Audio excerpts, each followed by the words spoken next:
What is up, guys? I'm George Mossey. We're back. This is my co-host, Heather C. So Smothered Season 4, Episode 7 has aired. This is part 2. We have a little more to cover, and Shay and Angie are back. And we found out that Shay and Angie are on a weight loss journey together. But this is kind of something that Shay would rather do on her own. She wants to work at her own pace and set her own rules, but her mom, Angie, has made it her personal responsibility to hold Shay accountable, even to the point of getting a scale. And we've had a lot of talk about scales lately in the media, and I know a lot of celebrities have come out and said the scale is the enemy of weight loss. You should never jump on a scale until you're physically ready. You should keep working out and doing what you do until you love the way you look. Never look at a number or let a scale tell you how you should feel. And I definitely agree with that, because in this process, Shay got on the scale and lost 50 pounds, which is huge, literally huge. That is a big deal. But in her mind, all of the work and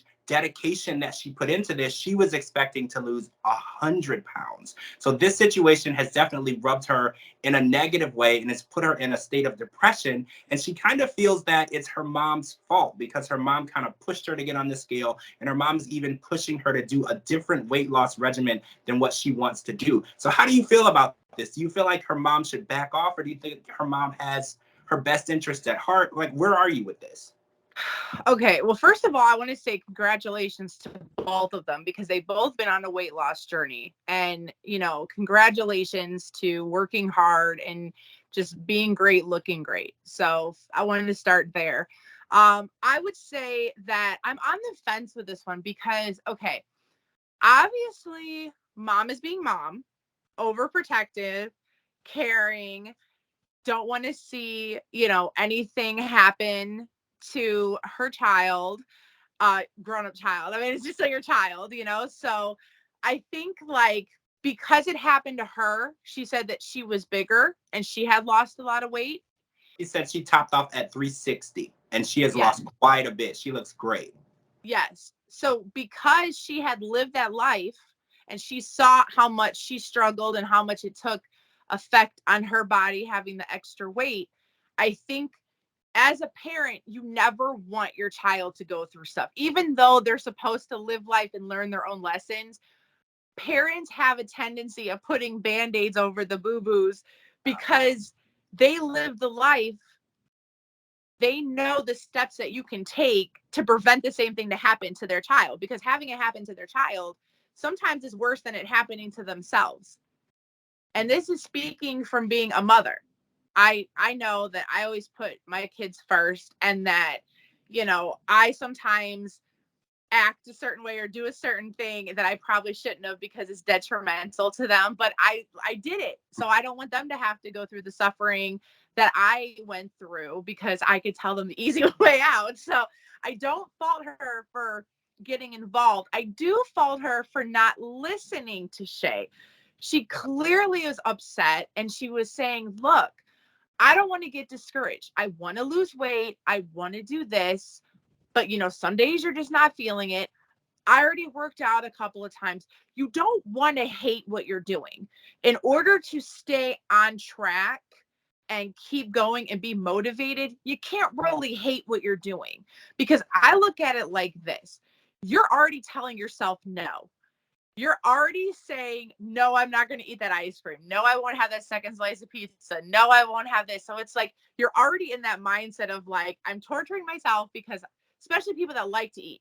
I like to eat. I like to eat the bad stuff. And I'm already saying no, or I'm cutting back. So you're already feeling some type of way. So it's like, if you overdo it, even if she has all the good intentions of the world, she still needs to listen to her, because you don't want her to just be like, well, screw it, I'm not doing it anymore, and then, maybe eat behind her back, gain all the weight back, or whatever, feel alone in this situation.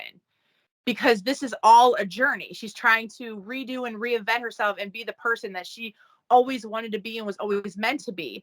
So this is like just a whole life journey for Shay that she's trying to figure out. So her mom, as much as she loves her and means well, she needs to grab her arm and go together with her and not pull her forward, because that might cause some rift. And she might backtrack. So, like I said, I don't fault her for being a mom and caring, but I think she just needs to listen to her a little bit more because, she's pushing back. That's a little bit too much. I agree. And it can also affect the relationship because they're really close. And if the person that you're close with is always trying to push you to do something that you're not ready to do or don't want to do, you're going to kind of avoid contact with that person because exactly. you avoid those situations. So the worst thing that she could do is keep doing that and then push Shay away. And then she loses that girlfriend that she's come to become so close with. All right, so I want to talk about a baby shower party that we saw last night. Okay, so before that, let's just backtrack. There was a maternity photo shoot right before the baby shower, and Laura Lee, Lisa, and Lauren had this photo shoot. And of course, Lauren and Lisa took over the photo shoot and made Laura Lee feel like she was the third wheel at the photo shoot. She had to actually watch them take pictures together. And even to her words, not mine, she said, it looked like you and your mom were having the baby and I'm not a part of it. And she was so irritated, with the fact that she was even there because she feels that nobody invites their mothers to these type of photo shoots. I mean, somehow she got her to not invite Lisa to the birth announcement photo shoot. So that was a win, but she was not able to win this one. So Lauren 2, Lorelei 1. We're going to go with the score here. So after that, there's a baby shower, and the baby shower was going well. And there was a game. So I have to look at my notes so I can get this right. So there was a game called Butts or Boobs. Okay. So there are pictures, I guess, really zoomed in. So you can't really see everything. And you had to decide if it was a butt or a boob. or Lauren and Lisa were mortified because apparently, like, Lauren's boss was there and Lisa's sisters and coworkers were there, and people from church. There was a lot going on. So this was pretty crazy, but Lorelei was pretty adamant on showing that this was her baby shower too. And this was also her party. And she was also going to put something that involved her as part of this party. And she definitely did that. Oh, this situation is so crazy to me. Like, okay, first things first, Mom, why are you in the photo shoot? I know you love your daughter and this grandbaby, but why are you in the photo shoot?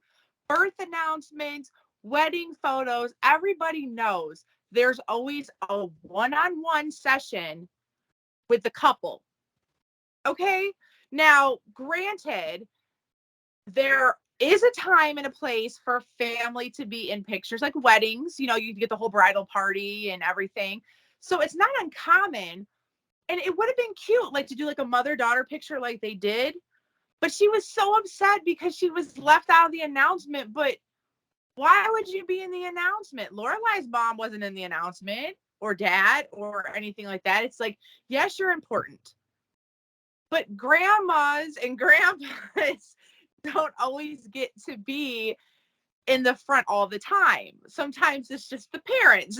Yeah. So I don't know. That was a little much. So I don't fault her. If anything, I feel bad that she, kind of got pushed out, like Laura got pushed out of her own photo shoot.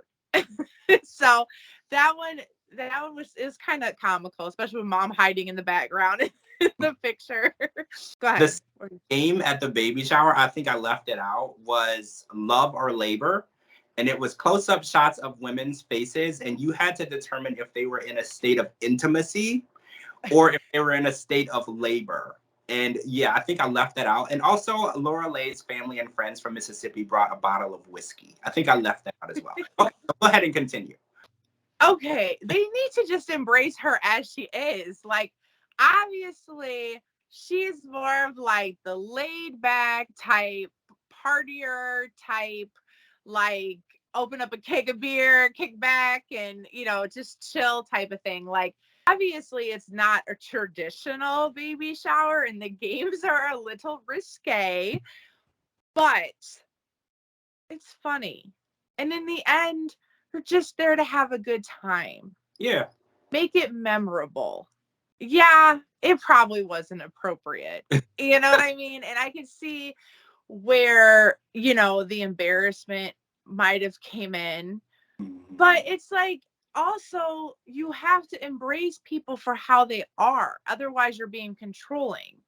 you know, and you know darn well she's trying to get a rise out of her mother-in-law because her mother-in-law puts herself in the situation all the time.